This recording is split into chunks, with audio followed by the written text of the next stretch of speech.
Almost 47 years ago, NASA, the National Aeronautical and Space Administration of the United States federal government, sent into space 2 space probes. And these space probes were very special because they contained, each one of them, an identical golden record. Today's episode is about such objects, but not like you think. Intrigued? Well, stick around for today's episode of Life's Potluck Buffet. I'm John Paulus. Thanks for listening. If you're enjoying Life's Potluck Buffet, please subscribe. And if you've already subscribed, thank you so much for your support. If you wish to support Life's Potluck Buffet in another way, you can contribute basic attention tokens through your Brave browser by clicking on the triangle frame thing in the browser bar and sending the contribution to Life's Potluck Buffet with John Paulus on YouTube. And thank you for listening. Are you familiar with the term MacGuffin? It's spelled M-A-C-G-U-F-F-I-N or M-C-G-U-F-F-I-N.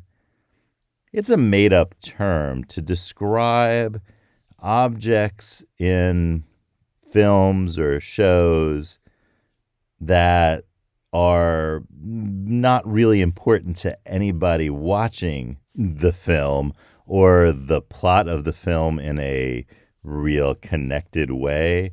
They're kind of like, they're not a red herring because they're important, but they're only important to kind of internal characters, usually villains, in some important way that you don't really know the full importance of it, although you might have a sense of somewhat of the importance, but it doesn't really matter to the motivations of the heroes of the films or shows. It doesn't really, or it's just like incidental to their motivations. It doesn't seem to it's not really that important that you know what exactly the content of the MacGuffin is, or if you know what it is, it's usually something, it can be vague or forgery or fake, or just, it doesn't really matter because it may not exist at all. It's just the important part is that it's important, and that's the whole point of the MacGuffin. Let me give you some examples that won't spoil any movies. North by Northwest, wonderful film. If you haven't seen it, please see it. Me telling you about the MacGuffin of this film is not going to change your enjoyment of it. And that's a good sign. That is, I think for the most part, most MacGuffins are not going to hinder your viewing of the movie. I could think of one whose very lack of importance in the end is actually important. And there are filmmakers who say MacGuffins are really important for their very kind of lack of importance. It's just we don't give them enough credit. And there's definitely that school of thought. But let me give you some examples so you know what I'm talking about. All right, what's a good example of a MacGuffin that's not going to spoil anything? Oh, okay.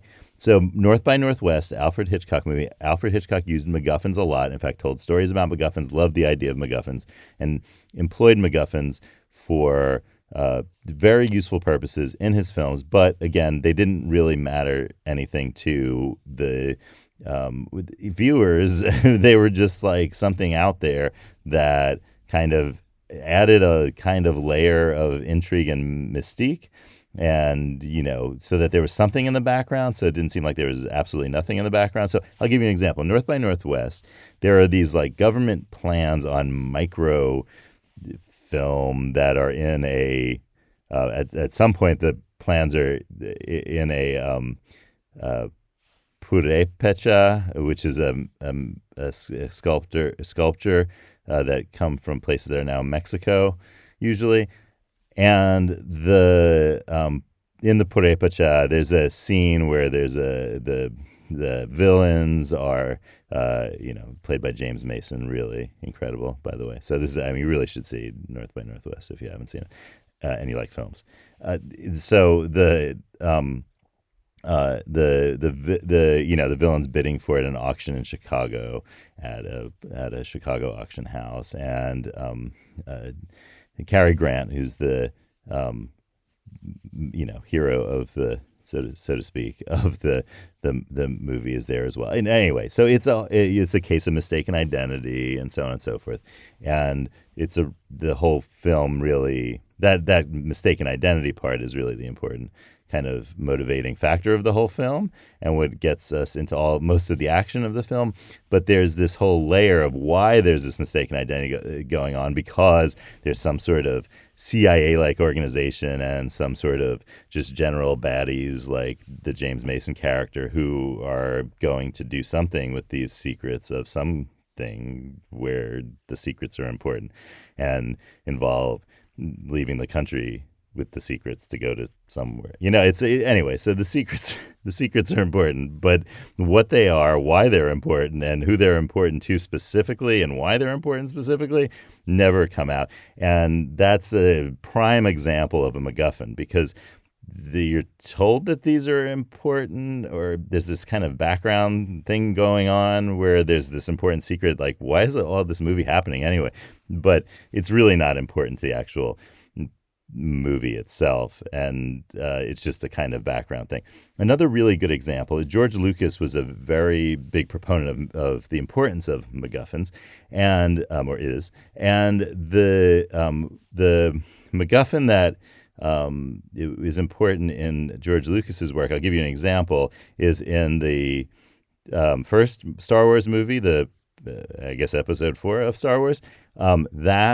The MacGuffin is R2-D2, because R2-D2 has these plans of the Death Star that Princess Leia maybe put into R2-D2, and so like those are really important. Why the plans of the Death Star are important are not important per se to the kind of central action, but they're like in the background that there's important stuff related to it, but the plans themselves are not necessarily like the most terribly important. So that gives you a sense of the idea of why MacGuffins are used and how they're used. And they're the kinds of things that you really, if you were to describe to me a movie, you wouldn't start off by describing that. That's a really key element, because the central action of the movie has different motivations, usually human motivations that don't relate to the motivations of why this MacGuffin exists or what's going around it. There are lots of famous examples. The Ark of the Covenant and the Raiders of the Lost Ark is a good example of a MacGuffin. And there are a ton out there. And I think I agree with George Lucas that MacGuffins really are very important, but they're important for their lack of importance. So I think that's why the kind of Hitchcock approach to MacGuffins also works as well, because the importance of it is their unimportance. So if you're saying they're unimportant, then you're actually saying what their importance. Anyway, the greatest MacGuffin, in my opinion, the greatest MacGuffin ever is actually not in a film; it's in real life. The greatest MacGuffin are the gold records on the Voyager 1 and Voyager 2 spacecraft. So in 1977, two spacecraft, their probes, were sent out into the solar system, and now they are exiting the solar system. They're somewhere in the interstellar regions of our solar system. They'll be there for a while. And one of them is 15 billion miles away or something like that. So they're really far. In the last 46 some odd years, they've made it a long way. But on both of them are identical gold records that contain images and recordings and all sorts of messages from Earthlings to the interstellar space travelers who may run into this. And and you could tell these are MacGuffins because Carl Sagan, who is in charge of the committee that really came up with the golden record idea, Carl Sagan was like, these records are only important if there are interstellar space travelers who, think like humans, basically. Basically, it would have to be some sort of human-like space travelers from another, dimension, another galaxy, wherever, who would somehow run into it, because none of these two probes, which by the way they're still sending signals, and I think they're going to lose power only in 2025. So that's pretty amazing.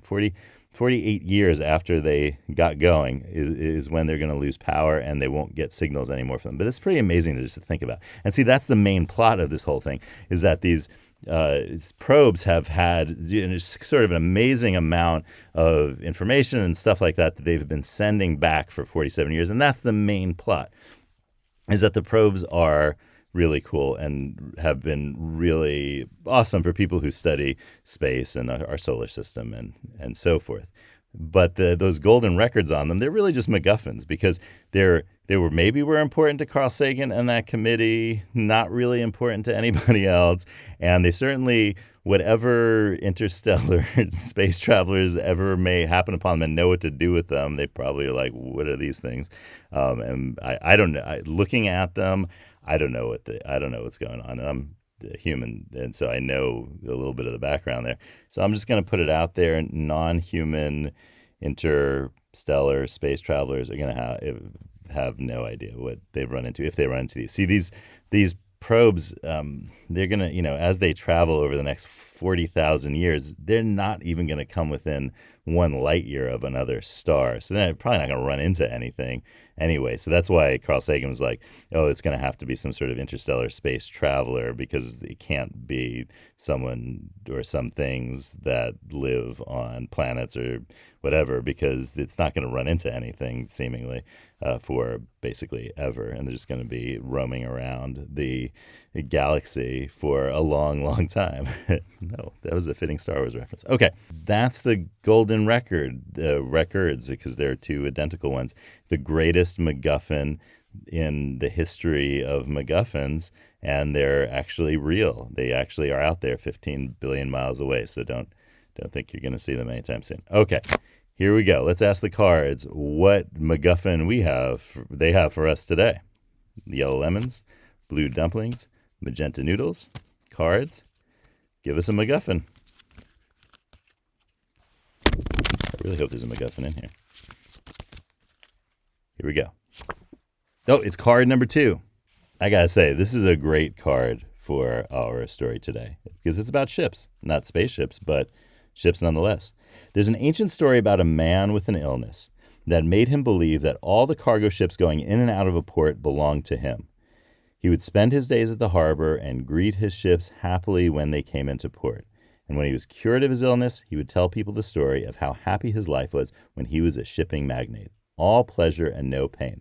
So think about where your port is, what you're doing in that port, what the ships are, and fill in this blank. Give this a try. It would be crazy if blank, and fill in the blank with what would happen. This is really actually totally pertinent to MacGuffin. So thank you, cards. This really makes a lot of sense. So again, say to yourself, it would be crazy if blank happened, and fill in that blank, and know that you will do what you said in that blank, and that is the future, and feel the joy that comes with it. And I hope you have a great day, and I'll see you next time on Life's Potluck Buffet.